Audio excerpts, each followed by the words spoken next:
At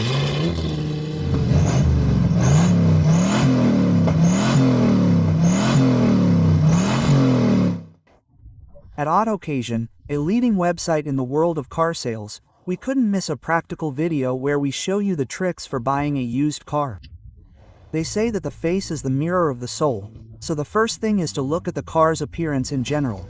Anyone can have a couple of scratches, but if it's very neglected it can be a sign of its condition. As for the paint, we won't tolerate significant rust marks. We'll look at the tread and wear of the tires. If the front ones are worn unevenly, it could indicate steering or parallel faults. We'll check the suspensions by pressing on the car and releasing, and at most it should oscillate once and stop. We'll check all the lights, headlights and lights. Inside, the condition of the upholstery and seats is very important because they're expensive to repair. We'll check that the locks, central locking and windows work.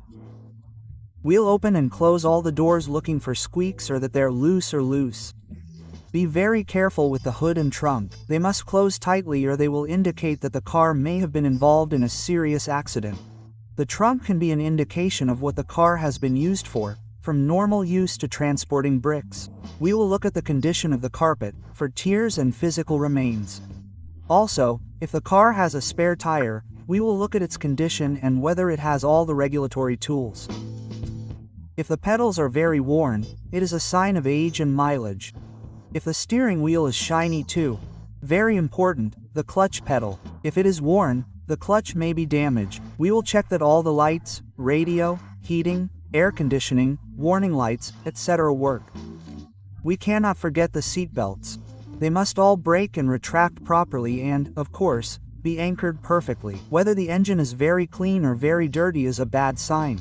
It is also important to look at the block and make sure it has no welds or has been repainted. And an interesting detail is the nuts and bolts. If they are worn, it means they have been used to open and close it, so it has been repaired. We will also check that the battery and the brake caliper do not leak fluid. With the car stopped and started, we will check the steering. We will turn the steering wheel from lock to lock. We will make sure that it does not make too much noise when it reaches the stops and that it moves without play. Obviously, we should test drive a car.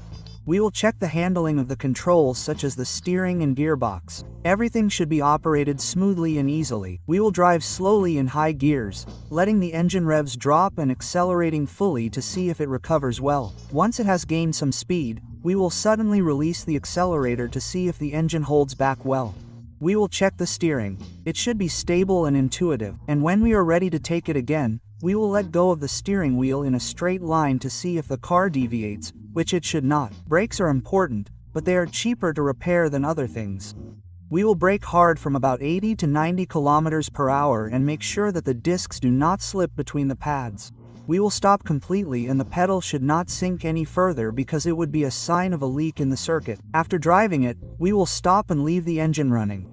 It may be a good idea to place newspaper under the engine to detect oil leaks. After 2 or 3 minutes with the engine idling, we will get closer to listen to how it turns.